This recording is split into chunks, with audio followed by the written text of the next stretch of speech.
បាទតកតងជាមួយនឹងជំនួបដណ្ដើមពានរង្វាន់ក្រត់គុនខ្មែររវាងកីឡាករប៉ែនកយ៉ាស៊ីនជាមួយនឹងកីឡាករធុនសាក់ស៊ីនគឺត្រូវបានដោះដូរគូប្រកួតបងប្អូនដោយសារតែកីឡាករប៉ែនកយ៉ាស៊ីនជួបគ្រោះថ្នាក់ចរាចរណ៍នៅក្នុងអំឡុងពេលវឹកហាត់ក្នុងការរត់សម្រក់ទម្ងន់ឥឡូវនេះកីឡាករដែលនឹងត្រៀមខ្លួនចូលមកជំនួសនោះគឺកីឡាករពេជ្រអាទិទេពបងប្អូនបាទអញ្ចឹងតកតងទៅនឹងជំនួបរវាងកីឡាករធុនសាក់ស៊ីននិងកីឡាករប៉ែនកយ៉ាស៊ីនគឺមានការផ្គូផ្គងឲ្យប៉ះគ្នានៅថ្ងៃទី22នេះបងប្អូនប៉ុន្តែកាលពីថ្ងៃទី20ម្សិលមិញនេះគឺក្នុងអំឡុងពេលធ្វើការរត់សម្រក់ទម្ងន់កីឡាករប៉ែនកយ៉ាស៊ីនបានជួបបញ្ហាគ្រោះថ្នាក់ចរាចរណ៍អញ្ចឹងគឺមានការផ្លាស់ប្ដូរ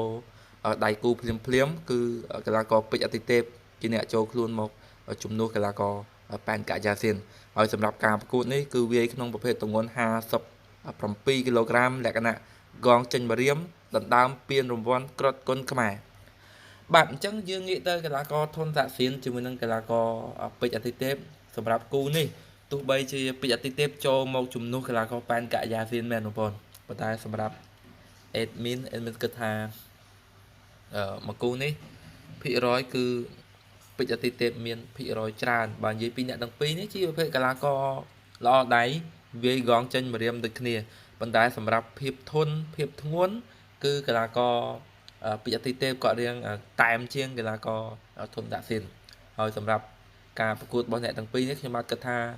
វាយលក្ខណៈកងចេញម្រាមប្រហែលជាអត់ចប់3ទឹកទេបងប្អូនចឹងជាក់ស្ដែងការប្រកួតនៅថ្ងៃទី22ស្អែកនេះជាមានតែរងចាំអត់លទ្ធផលនៃការប្រកួតទាំងអស់គ្នាបាទហើយជាចុងក្រោយសម្រាប់ប្រិយមិត្តពុកម៉ែបងប្អូនដែលចូលមកស្ដាប់ក៏ដូចជាទស្សនាថ្មីកុំភ្លេចជួយ follow ក៏ដូចជា subscribe ក្នុង channel YouTube admin ម្នាក់មួយផងជួបគ្នានៅវីដេអូថ្មីរួចទៀត